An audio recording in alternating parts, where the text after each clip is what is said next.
Hello, welcome back to my channel, Central Arkansas Real Estate with Bobbie Ann. Don't forget, if you're new to my channel, click the subscribe button and hit that little bell so you don't miss anything. Today we're going to be talking about selling your current home while buying a new home at the same exact time. It can be challenging, but it's not impossible. And I'm about to tell you how right now, so stick around.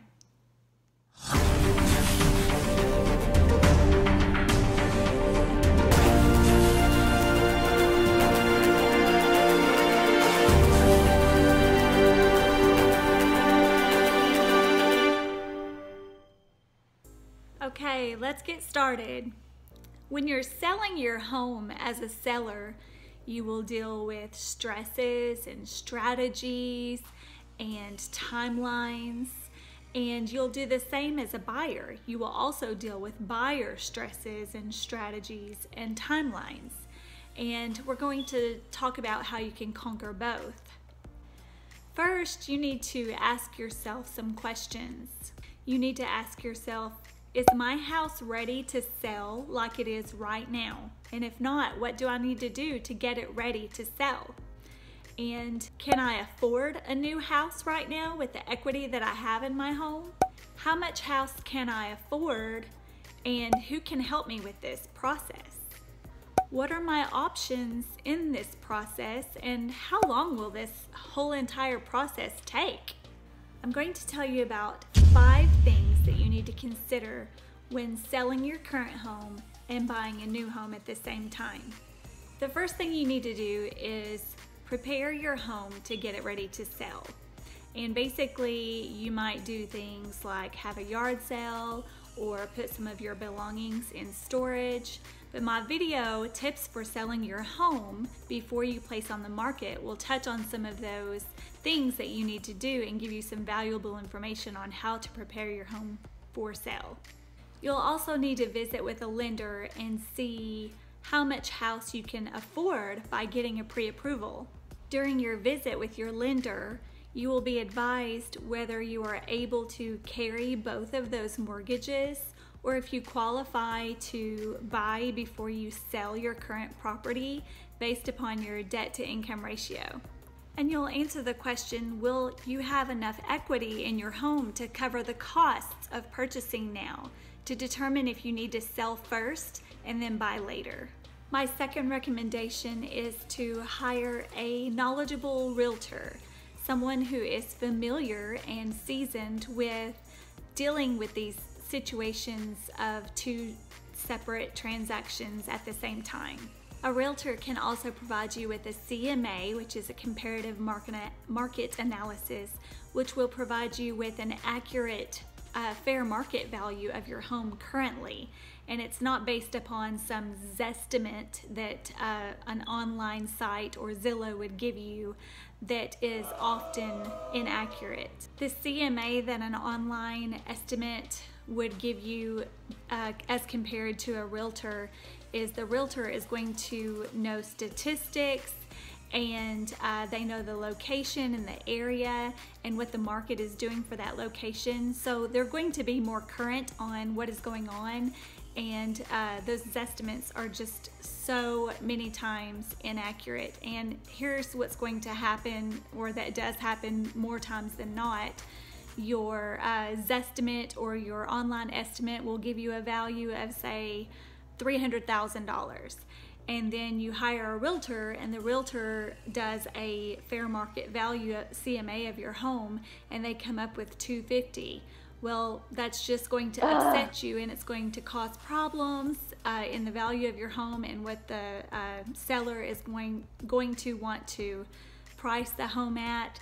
So it's just best to go with a realtor who knows what they're doing and gives you a true fair market value based upon a CMA. My third recommendation or tip would be to wait to shop for homes until your house has an offer made and the inspection has passed, and also possibly the appraisal has been ordered and performed. If you just absolutely feel the need to shop for homes, I would stick with looking at homes that are under contract or that have recently sold online to get an idea of what houses are selling for and what the market is bringing, and some of the updates that are in the newer homes, just to kind of give yourself a head start on the selling process. But once your home has passed inspection and appraisal, I think that's very important. Then you can go ahead and shop and start looking for homes. And the reason being is because if your home is for sale and there's an offer made and the buyer backs out and you've already paid for the inspection and the appraisal, then you're out that money. It's wasted time and wasted money there. So it's best to not get your hopes set or your heart set on another home when your current home has not even passed inspection yet. And who knows, when you're out there shopping for homes, you might find something that you really, really like, and that might motivate you to get your home ready to sell that much faster. Number 4, you have 2 scenarios or options here. The first is sell your house first and then use those funds to purchase your new home. And then the second option is you make an offer on a home, a contingency offer, and it's contingent upon the selling of your current home. The first option would be, of course, the easiest and probably the most smooth transaction. The second option is most often less desirable, and it's often rejected because it makes the seller's property less marketable while they wait on your property to sell. A contingency can also be negotiated by the seller on the amount of time that they're willing to wait. For example, a seller can say, yes, we will accept your contingency, but it is contingent upon your house selling in 2 weeks or 30 days or however long that they want to give you to sell your house. And if your house does not sell within that period of time, then they can back out of the contract.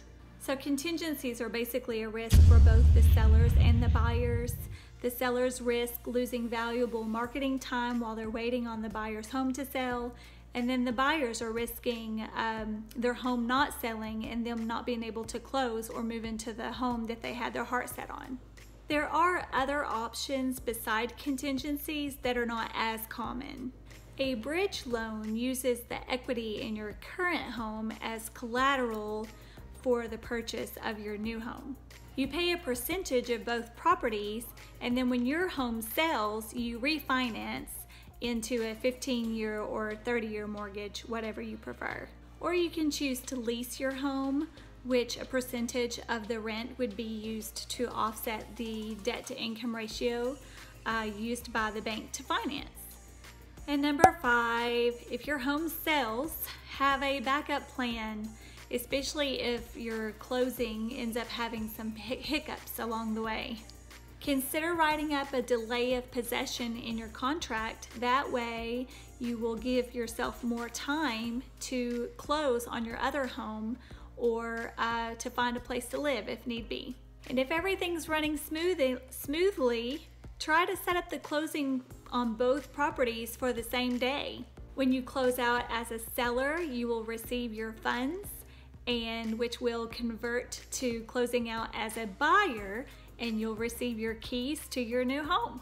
Like I said earlier, this entire process can be tricky and challenging, but if you'll just be prepared and stay on top of things with a knowledgeable realtor, then you'll be one step ahead and on your way to a successful transaction. You can do it! Well, that's all I have for you today. I hope you enjoyed the video and found it informative. Don't forget to click the subscribe button and hit that little bell so you don't miss anything. Like this video, and if you have any questions about selling or buying, and or both, the selling and buying process, leave them in the comments and I will get back to you as soon as I can. I'll see you guys next time. Bye-bye. Don't forget, I've got some free stuff for you in the description.